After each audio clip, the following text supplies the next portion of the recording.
미국의 어떤 교회에서 청년들이 건축이라는 제목으로 연극을 공연을 했습니다. 이야기는요, 난파선에서 무인도처럼 보이는 작은 섬으로 수영해서 도착한 이 몇 명의 젊은이들의 이야기로 시작됩니다. 섬의 한 모퉁이에 도착했더니 섬의 한 모퉁이에 건축 자재들이 쌓여 있는 것을 발견하게 됐어요. 그들은 이 건축 자재로 무엇을 할까 이야기를 나누었습니다. 우리가 살 집을 먼저 만들면 좋겠다라고 한 젊은이가 이야기를 했어요. 어떤 믿음이 좋은 한 젊은이는 이 재료로 우리가 교회를 먼저 만들면 좋겠다라고 이야기를 했습니다. 그때 다른 청년이 갑자기 조용히 하라고 합니다. 근처에 또 다른 섬이 있었는데 그 섬에서는 또 원주민들의 시끄러운 소리가 들려왔기 때문입니다. 지금 이 가까운 곳에서 원주민들이 있으니 이들이 언제 우리에게 쳐들어올지 모르니까 이 재료를 가지고 담을 쌓자고 주장했습니다. 마침내 그들은 이 청년의 의견에 찬성해서 담을 쌓는 공사를 시작했습니다. 한참 공사를 하고 있는데 낯선 청년이 이 섬으로 수영을 해서 오는 거예요. 그래서 그 청년을 붙잡았습니다. 너는 누구냐라고 묻는 이들에게 붙잡힌 청년은 기가 막힌다는 듯이 이렇게 대답을 했어요. 나는 이 섬과 저쪽 섬을 모두 소유한 최장의 아들이다. 이 건축 자재는 내가 아버지의 허락을 얻어서 이 섬과 저 섬을 잇는 다리를 만들려고 했던 것인데 당신들은 다리 대신 담을 쌓고 있군요. 라고 말했습니다. 그랬더니 그 청년을 붙잡았던 사람들이 저놈이 수상하다라고 하면서 한 사람이 나서서 이 사람을 때리기 시작합니다. 그때 천둥과 같은 소리가 쾅 하고 나면서 번쩍번쩍 하다가 무대가 캄캄해집니다. 그리고 다시 이 무대가 밝아졌을 때 이 추장의 아들은 십자가에 매달려 있었고 다 죽어가면서 이렇게 이야기를 했습니다. 나는 다리를 놓고자 했는데 당신들은 담을 쌓고 있군요. 한 시인은 현대인이 필요한 다리는 놓지 않고 벽을 쌓는 일에 열중하고 있다라고 노래했습니다. 그 말이 틀린 것 같지는 않지요. 우리나라만 보더라도 연일 보수와 진보가 담을 쌓고 싸우고 있습니다. 노와 사가 담을 쌓고 싸우고 있습니다. 세대와 세대 사이의 벽도 넘기 힘든 벽이 쳐져 있죠. 지금도 이런 넘기 힘든 벽들이 많이 있지만 그 어떤 시대에 존재했던 벽보다도 예수님 당시에 유대인과 이방인 사이의 벽은 대단히 견고한 벽이었습니다. 당시의 유대인들은 이방인들을 개라고 불렀어요. 심지어 해산하는 이방 여인을 보게 된다면 절대로 돕지 말아야 한다라고 교육을 받을 정도였습니다. 왜냐하면 이방 여인이 아기를 낳게 되어지면 저주받은 족속이 많아진다라고 생각했기 때문인 것이죠. 반면에 당시에 그리스 로마를 대표했던 이방인들 사이에는 유대인들은 야만인 중에 야만인이고 되도록이면 이 땅에서 멸종해야 될 종족이다라고 이야기했습니다. 그런데 한순간 이런 유대인과 이방인 사이에 두껍고 견고한 벽을 무너뜨린 새 공동체가 탄생하게 됐습니다. 그것이 바로 예수 그리스도를 믿는 신약교회 공동체였던 것입니다. 어느 날 교회 안에 유대인과 이방인이 나란히 함께 앉아서 하나님을 예배하고 있는 상상할 수도 없는 기적적인 모습이 나오게 된 것입니다. 이런 기적적인 화평이 어떻게 일어나게 된 것일까요? 오늘 말씀을 통해서 주님께서 일으키신 화평을 우리 모두 함께 이루시는 저와 여러분 될 수 있기를 주님의 이름으로 축원합니다. 우리 첫 번째 같이 읽겠습니다. 둘로 하나를 만드심으로 화평을 주심. 14절 상반절 읽겠습니다. 그는 우리의 화평이신지라 둘로 하나를 만드사. 주님께서는 사람들을 하나로 만드심으로 말미암아 화평을 주십니다. 여기서 둘이라고 하는 것은 우리가 앞서 살펴본 것처럼 유대인과 이방인을 의미합니다. 화평이라는 말은 원어적으로 살펴본다고 한다면 나누어진 둘을 하나로 화해시킴으로써 일구어진 평화다라는 의미입니다. 즉 예수님은 우리의 화평이시기 때문에 이 둘을 하나로 만드셨습니다. 본문 15절에 보시면 이 주님께서는 이 둘로 자기 안에서 한 새로운 새 사람을 지어서 화평하게 하셨다라고 말씀합니다. 이것은 유대인과 이방인의 구분이 없어지게 되었다라는 것을 말하는 것인데요. 이전에는 유대인과 이방인은 엄격하게 구분이 되었습니다. 이것은 하나님께서 아브라함을 택하시면서 아브라함을 택하시면서 유대인과 이방인의 구분이 시작된 것이죠. 그리고 하나님께서는 유대인들이 이방인들의 우상 숭배 습관에 젖어들지 않도록 그들과 교류하지도 못하게 했고 혼인하지도 못하게 했습니다. 그런데 이제는 그 구분이 필요 없게 된 것이죠. 이에 대해서 갈라디아서 3장 28절은 이렇게 말씀하고 있습니다. 같이 읽겠습니다. 너희는 유대인이나 헬라인이나 종이나 자유인이나 남자나 여자나 다 그리스도 예수 안에서 하나이니라. 왜 그렇습니까? 유대인도 헬라인도 종이나 자유인이나 남자나 여자나 다 그리스도 안에서 새 사람이 되었기 때문입니다. 이제는 그리스도 안에 있으면 유대인도 이방인도 아니라 새 사람이 되는 것입니다. 유대인과 이방인이 하나가 되기 위해서 유대인도 이방인처럼 할 필요가 없었고 이방인도 유대인처럼 할 필요가 없었습니다. 그들은 모두 그리스도인이라고 하는 새 사람이 됨으로 서로 하나가 될 수 있었다는 것이죠. 우리가 하나님 앞으로 나아가는 것은 내가 더 종교적이기 때문에, 내가 더 지성적이기 때문에, 내가 더 능력이 많기 때문에가 아닙니다. 오직 하나님 앞에서 나는 너무나도 무기력한 죄인임을 인식하고 그리스도의 보혈이 필요한 사람이라는 것을 알고 내가 주님을 영접했기 때문이라는 것이죠. 그러므로 우리가 이 땅에 진정한 평화를 가져오기 위해서 가장 먼저 해야 할 일은요, 이 평화의 주님을 사람들이 영접하게 하는 것입니다. 주님께서 사람들을 하나로 만드셔서 평화를 주신다라는 것을 굳게 믿으시고 지금 우리가 작정하고 있는 이 다섯의 VIP를 위해서 기도하고 섬길 수 있기를 바랍니다. 그럴 때 주님께서 그들을 불러주시고 우리와 하나 되게 해주실 줄로 믿습니다. 자, 두 번째 같이 읽겠습니다. 중간에 막힌 담을 허심으로 화평을 주심. 14절 하반절 같이 읽겠습니다. 원수된 것 곧 중간에 막힌 담을 자기 육체로 허시고. 자, 중간에 막힌 담이라고 하는 것은요, 예루살렘 성전의 모양을 염두에 두고 한 말입니다. 성전의 모습을 이렇게 보면 사진이 나와 있죠. 이어진 여러 가지의 뜰로 이 구분이 되어져 있었습니다. 각 뜰에는 높은 담이 쳐져 있어서 서로 구분이 되어 있었고요.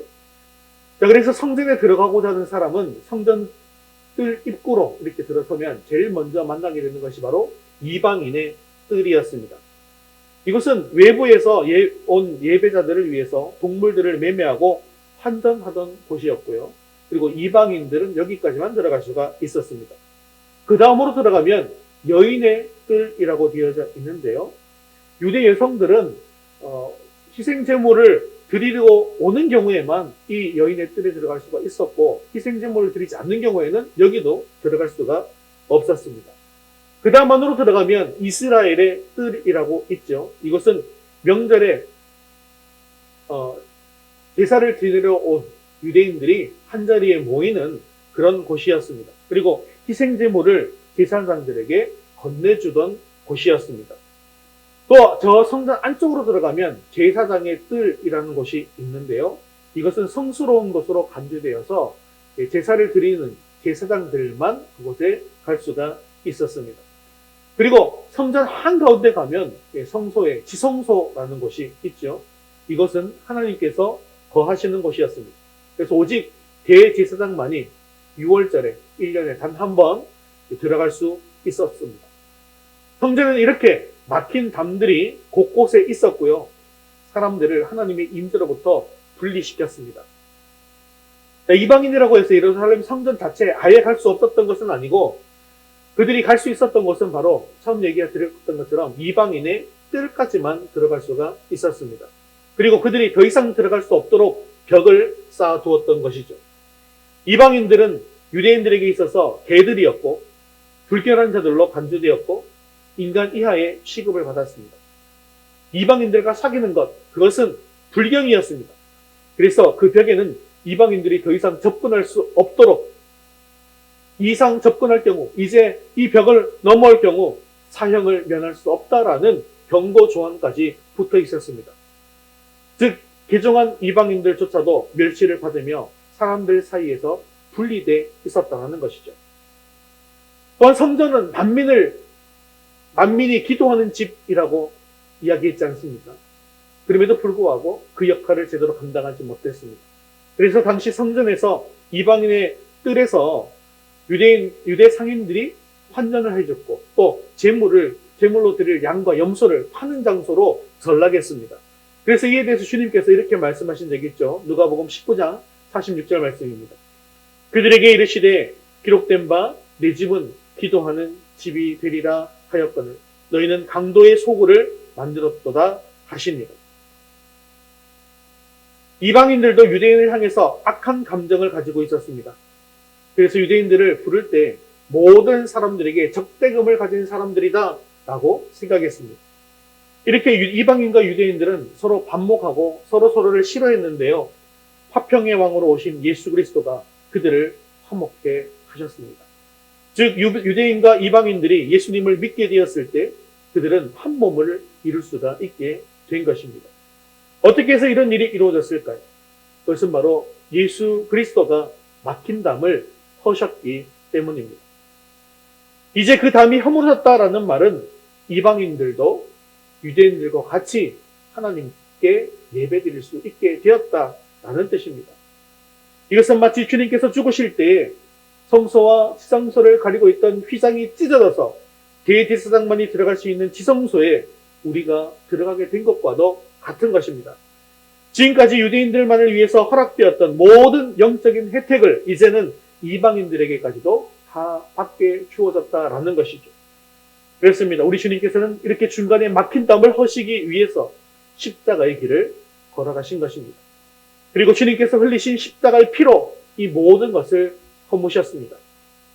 그런데 아직까지 우리들을 살펴본다면 막힌 담들이 곳곳에 산적해 있습니다. 서로가 다름을 인정하지 못하고 편견을 가진 채 반목하면서 담을 쌓고 살아가고 있습니다. 사랑하는 성도 여러분, 이 담을 허물기 위한 것이 무엇입니까? 바로 예수님의 십자가입니다. 그리고 이 담을 허물기 위한 이 십자가가 또한 우리 앞에도 놓여져 있습니다. 이 십자가를 지시고 겸손히 다른 사람들을 섬기고 사랑을 실천할 때 관계의 벽, 반목과 질시의 벽, 이것들이 단숨에 허물어지고 온전히 한 몸이 되어질 수 있을 것입니다. 하나님의 은혜로 우리 안에서 막힌 담들이 허물어지고 온전히 하나가 될 수 있는 저와 여러분 될 수 있기를 주님의 이름으로 축원합니다. 우리 세 번째 같이 읽겠습니다. 율법을 자기 육체로 폐하심으로 화평을 주심. 15절 상반절 말씀 같이 읽겠습니다. 법조문으로 된 계명의 율법을 폐하셨으니. 또한 막힌 담으로 표현되는 이들의 문제는 이방인과 유대인들을 분리시키고 서로 원수가 되게 한 율법을 가리키는 비유적인 표현이기도 했습니다. 율법이 무슨 문제가 있기에 이 율법을 폐하신 것일까요? 사실은 율법 자체에 문제가 있는 것이 아니죠. 율법의 기능이 문제가 되는 것입니다. 율법의 기능이 무엇입니까? 이 율법을 통해서 사람들의 죄를 드러내고 또 율법으로 죄를 고발해서 하나님의 심판 아래 있게 만드는 것이 바로 율법이라는 것입니다. 당시 유대인들은 이 하나님의 율법을 가지고 있었고 이 율법을 지키며 살아가고 있었습니다. 그러한 사실 때문에 유대인들은 자기들이 뭔가 특별한 특권을 가지고 있다라고 생각했습니다. 이것은 복음을 듣고 교회에 들어온 이방인들에게도 율법을 지키라고 강요한 것을 보면 더욱더 분명한 사실인 것이죠. 하나님의 백성은 당연히 율법을 지켜야 한다는 생각을 가지고 있었기 때문입니다. 그러나 성경은 율법을 가진 유대인이나 율법이 없었던 이방인이나 죄 문제에 있어서만큼은 전혀 다를 바가 없다라고 말씀하십니다. 이방인들은 율법 없이 범죄했지만 유대인들은요, 율법을 가진 채 범죄했기 때문이죠. 로마서 2장 12절 말씀 같이 읽겠습니다. 무릇 율법 없이 범죄한 자는 또한 율법 없이 망하고 무릇 율법이 있고 범죄한 자는 율법으로 말미암아 심판을 받으리라. 이 말씀은 무엇을 뜻합니까? 유대인들이 율법을 가진 것을 자랑하고 있지만 그 자체가 죄를 없애지는 못한다는 말입니다. 왜냐하면 율법은 죄를 지적하는 기능은 있지만 이 죄를 제거하고 용서하는 기능은 없기 때문입니다. 그래서 유대인들은 율법 때문에 심판을 받게 된 것입니다.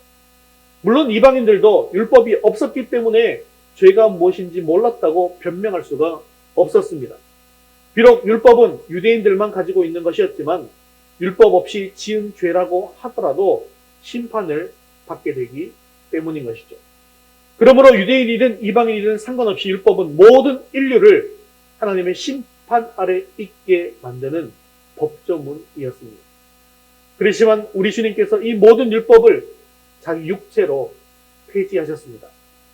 이 말은 율법 자체가 사라졌다는 말이 아니에요. 이것은 십자가와 부활을 통해서 율법이 가지고 있는 기능을 무력화시켰다는 것을 뜻하는 것입니다. 갈라디아서 3장 13절 말씀 같이 읽겠습니다. 그리스도께서 우리를 위하여 저주를 받은 바 되사 율법의 저주에서 우리를 속량하셨으니 기록된 바 나무에 달린 자마다 저주 아래에 있는 자라 하였습니다. 아멘. 율법의 기능은 인간들의 죄를 법조문을 가지고 고발하는 기능을 가지고 있는 것이었습니다. 그런데 율법이 아무리 죄가 있는 인간들을 고발해도 소용이 없는 사람들이 있었습니다. 그 사람은 바로 주님의 십자가와 부활을 믿고 의지하는 하나님의 백성들입니다. 물론 이들에게도 분명히 죄가 있습니다. 그래서 율법이 정말 열심히 그들의 죄를 고발합니다. 그런데 하나님은 이들을 심판하시지 않습니다. 왜냐하면 우리 주님께서 십자가와 부활로 이미 이 율법의 기능을 무력화시켜버렸기 때문입니다. 그래서 율법의 저주가 이들에게는 통하지 않는 것입니다. 바로 이것이 율법의 저주에서 우리를 속량하셨다라는 말씀의 의미가 되는 것입니다. 율법의 저주가 통하지 않는 자가 된 것은 너무나도 복된 일인 것을 임에는 틀림이 없습니다. 그러나 우리가 잊지 말아야 할 것이 있습니다. 우리를 이 율법의 저주에서 속량시키기 위해서, 해방시키기 위해서 우리 주님께서는 그 온갖 저주를 한 몸에 다 받으셨다라는 사실입니다. 우리가 율법의 저주를 받아서 하나님의 심판을 받고 버림받아야 마땅했지만 우리 주님이 대신 저주를 받으시고 하나님으로부터 버림받았다는 사실을 우리는 기억해야 합니다. 마태복음 17장 46절에는 우리 주님께서 이렇게 부르시는 모습이 나오고 있습니다. 제9시쯤에 예수께서 크게 소리질러 이르시되 엘리 엘리 라마 사박다니 하시니 이는 곧 나의 하나님 나의 하나님 어찌하여 나를 버리셨나이까 하는 뜻이라. 엘리 엘리 라마 사박다니 나의 하나님 나의 하나님 어찌하여 나를 버리셨나이까. 예수님께서는 전혀 죄가 없는 삶을 사셨지만 우리가 율법을 범한 대가를 대신 치르셨습니다. 예수님께서 십자가의 죽으심으로 우리를 대신해서 정죄와 벌을 당하시고 하나님께로부터 버림받으셨습니다. 그렇게 예수님은 우리를 하나님으로부터 멀어지게 하고 정죄하는 법조문으로 된 율법을 폐하신 것입니다. 사랑하는 성도 여러분, 우리에게 주어진 이 구원, 내가 예수님 믿기만 하면 주어지는 이 구원은 결코 값싼 것으로 되어진 것이 아닙니다. 하나님의 외아들 예수 그리스도의 피라는 비싼 대가를 치르고 우리에게 주어진 것입니다. 그러므로 이 큰 은혜를 받은 우리는 하나님의 은혜에 늘 감사하며 구원받은 백성답게 행실로서도 거듭난 새 사람으로 살아가게 되어집니다. 저와 여러분 될 수 있기를 주님의 이름으로 축원합니다. 우리 네 번째 같이 읽겠습니다. 새 사람을 창조하셔서 화평을 주심. 15절 하반절 읽겠습니다. 이는 이 둘로 자기 안에서 한 새 사람을 지어 화평하게 하시고. 이 말씀은 15절 상반절, 즉 그리스도께서 자기 육체로 법조문으로 된 계명의 율법을 폐하신 목적이 무엇인가에 대해서 이야기하고 있는 것입니다. 동시에 이것은 교회가 어떤 것인가라는 것을 규정하는 말씀이기도 합니다. 여기서 새 사람이라고 하는 것은요, 그리스도 안에서 새롭게 된 사람들의 모임인 교회를 이야기하는 것입니다. 즉 교회라는 것은 전혀 서로 다른 존재들이 예수 그리스도로 말미암아 새롭게 변화되어 하나로 연합해서 새롭게 지음받은 존재라는 것을 말하는 것입니다. 이것을 우리가 이해하기 위해서는 변화라는 것을 이해할 필요가 있는데요. 변화는 물리적 변화와 화학적 변화가 있습니다. 물리적 변화가 무엇입니까? 그 재료의 성질은 변하지 않으면서 모양만 바뀐 것을 이야기하는 것이죠. 즉 목재를 가지고 의자나 책상을 만든다고 한다면 이 목재의 성질은 변하지 않지만 모양은 우리가 쓰기 좋은 탁자나 의자로 바뀌게 되어지는 것을 이야기하는 것이죠. 반면에 화학적 변화는 무엇입니까? 그것은 모양도 바뀌지만 그 물질의 성질까지도 바뀌는 것을 이야기합니다. 그래서 우리가 학교에서 화학 시간에 배우는 거 있잖아요. 자, 물이 있는데요. 이것을 전기로 분해하면 어떻게 됩니까? 수소와 산소로 이렇게 나뉘어지게 되어지는 것이죠. 물은 액체지만 수소와 산소는요, 기체입니다. 모양 자체가 달라지는 것이죠.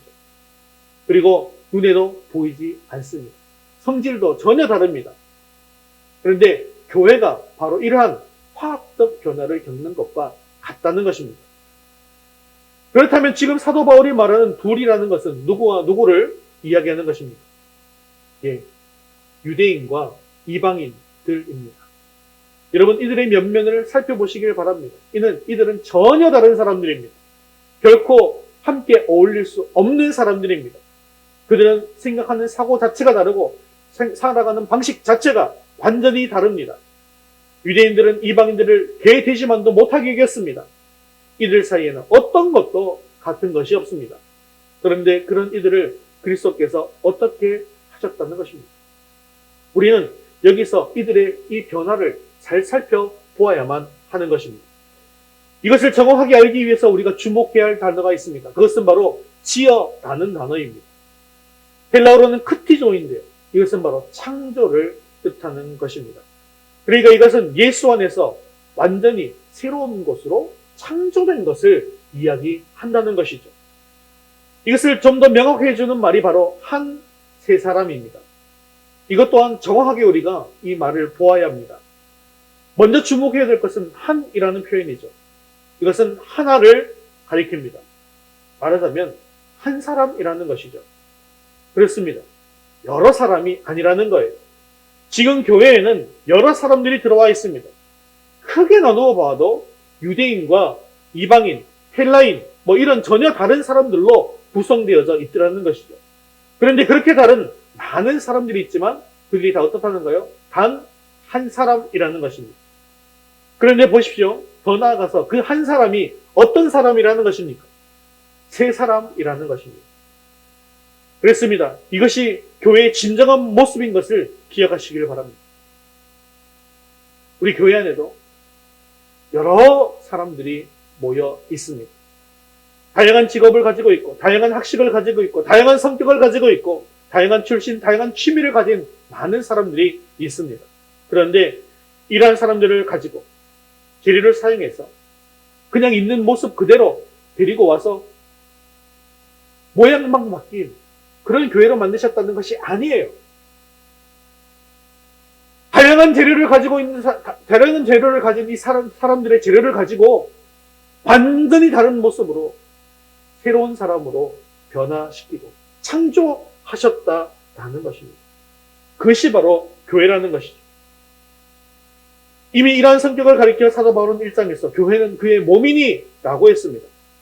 즉 우리 모두가 예수 그리스도 안에서 완전히 새로운 그리스도의 몸으로 변화되었다는 것입니다.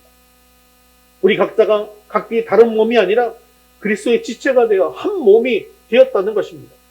사랑하는 성도 여러분, 그렇습니다. 교회는 단순히 종교적 행위를 하는 그런 단체가 아닙니다. 기쁨과 슬픔을 모두 함께하는 한 몸 공동체입니다. 운명 공동체이고 생명 공동체이고 사랑 공동체입니다. 그리스도의 한 몸을 이루도록 하기 위해서 새롭게 창조된 것이 바로 교회입니다. 지금껏 다른 성도들과 다른 것 때문에 불평하고 원망했던 것을 회개하시고 그들과 내가 한 몸인 것을 기억하시기를 바랍니다. 그래서 서로를 위해서 늘 기도하고 축복하고 위해주고 한 몸 된 다른 성도를 위해서 내 몸까지도 내어줄 수 있는 저와 여러분 되시기를 주님의 이름으로 축원합니다. 우리 다섯 번째 같이 읽겠습니다. 둘을 한 몸으로 하나님께 화목하게 하심. 16절 말씀 읽겠습니다. 또 십자가로 이 둘을 한 몸으로 하나님과 화목하게 하려 하심이라. 원수된 것을 십자가로 소멸하시고. 자, 이 말씀 역시 그리스도께서 법조문으로 된 계명에 속한 율법을 자기 육체로 폐하신 목적이 되는 구절입니다. 15절 하반절이 첫 번째 목적인 인간 간의 화평을 말하고 있는 것이라고 한다면 여기서는 두 번째 목적으로 하나님과 인간과의 화목을 이야기하고 있는 것입니다. 여기서 가장 중요한 말씀은 또한 이 둘이라는 표현입니다. 이 둘은요, 우리가 이제까지 살펴본 것처럼 유대인과 이방인이죠. 이 둘을 어떻게 한다는 것입니까? 이 둘을 하나님과 화목하게 하려 한다는 것입니다. 그런데 여기에서 관심을 가지고 보아야 할 것은 유대인입니다. 왜 그렇습니까? 하나님과 화목에 관한 메시지를 이방인은 사실 너무나도 당연하고도 쉽게 받아들일 수 있는, 이성적으로도 받아들일 수 있는 그런 사상입니다. 왜냐하면 그들은 하나님과 떨어져서 너무나도 멀리 떨어져 있는 사람들이었기 때문이죠. 그런데 유대인의 경우는 이방인들과는 다르지 않았겠습니까? 그들은요, 하나님의 백성이었습니다. 그들은 하나님의 소유고 하나님의 거룩한 나라였습니다. 제사장 나라였습니다. 그런데 생각해 보십시오. 이러한 그들에게 과연 너희가 하나님과 화목해야 한다라는 메시지가 절체절명의 일로 가슴에 절절하게 다가왔을까요? 그럴 리가 없습니다. 유대인들은 하나님과의 화목에 관한 이야기는 자기들과 너무나 거리가 먼 이야기다라고 생각했을 것입니다. 자신들은 이미 세상에서 오직 자기들만 하나님과 깊은 화목의 관계에 들어와 있다라고 생각했습니다. 그렇기 때문에 그들이 한 행동이 있지 않습니다. 하나님의 화목제물로 보내신 예수 그리스도마저도 배척해버린 그런 일을 하게 된 것입니다. 그런데 사도 바울은 결코 그렇게 생각하지 않았습니다. 유대인 역시 이방인과 조금도 다를 바가 없이 하나님과 화목해야 한다는 것입니다. 그들에게도 하나님과의 장벽이 있고 그 장벽은 오직 예수 그리스도에 의해서만 무너질 수 있다는 것입니다. 그렇습니다. 이 세상에 예수님 없이 하나님과 화목할 수 있는 사람은 단 한 사람도 없습니다. 그의 신앙 혈통이 아무리 좋고 그가 어려서부터 교회를 떠나본 적이 없다고 할지라도 또한 아무리 그가 선하고 의롭게 사는 사람이라 할지라도 예수님 없이는 결코 하나님 앞에 나아갈 수가 없습니다. 왜냐하면 모든 인간은 근본적으로 죄인이고 죄인이 하나님과 화목할 수 있는 길은 하나님께서 죄인들을 위한 화목제물로 세상에 보내신 예수 그리스도를 믿는 길밖에는 방법이 없기 때문입니다. 주님은 십자가로 이방인과 유대인들을 한 몸으로 만들어 하나님과 화목하게 했습니다. 이들은 이제 한 몸이 되었습니다. 그리고 먼 데 있는 이방인들에게 평안을 전하고 또한 가까이 있는 유대인들에게도 평안을 전하도록 하셨습니다. 사랑하는 성도 여러분, 아직도 하나님을 알지 못하는 자들은 예수 그리스도의 이 십자가의 능력을 제대로 알지 못합니다. 저와 여러분을 구원하셔서 하나님과 화목하게 하신 이 십자가를 자랑할 수 있게 되어지기를 주님의 이름으로 축원합니다. 그래서 주님의 십자가로 한 몸을 이루게 하신 우리 교회가 더욱더 많은 사람들을 하나님과 화목하게 하는 교회가 될 수 있게 되어지기를 주님의 이름으로 축원합니다. 말씀을 맺겠습니다. 오늘 이 본문은 교회의 중요한 정체성이 무엇인가를 보여주고 있습니다. 그것은 교회가 한 몸이다라는 사실입니다. 정말 다양한 성격과 다양한 계층의 사람들이 모여 있지만 그들은 그리스도 안에서 한 몸이 되어진다라는 것입니다. 왜 그렇습니까? 누구든지 그리스도 안에 있으면 새로운 피조물, 곧 새 사람이 되기 때문입니다. 우리 주님께서는 교회의 화평을 위해서 일하셨습니다. 둘이 하나가 되게 하셨고 막힌 담을 헐어버리셨고 법조문으로 된 율법을 폐하셨습니다. 그 목적은 바로 우리 성도들이 서로 한 몸이 되기 위한 것이고, 또한 이렇게 한 몸이 되어서 하나님과 한편 공동체가 되도록 하게 함이었습니다. 주님의 뒤를 따라가는 우리들은 주님처럼 이 교회의 하나님을 위해서 최선을 다해야 합니다. 우리 주님께서 교회 하나님을 되게 하기 위해서 어떻게 하셨습니까? 대신 저주를 받아주셨고 십자가에서 피 흘리시고 죽기까지 섬기시고 헌신하셨습니다. 이처럼 우리도 교회 하나님을 위해서 희생과 헌신과 섬김을 하는 것이 반드시 필요한 것이라는 것이죠. 그렇습니다. 주님의 십자가를 통해서 주님께서 화평을 이루신 것처럼 우리도 주님을 따라 화평을 위해 십자가를 지고 희생과 헌신과 섬김의 삶을 살 수 있기를 바랍니다. 그래서 아직도 하나님과 담을 쌓고 하나님과 화평하지 못한 사람들에게 복음을 전함으로 말미암아 예수 그리스도를 통해서 이 막힌 담을 허물 수 있게 되어지기를 바랍니다.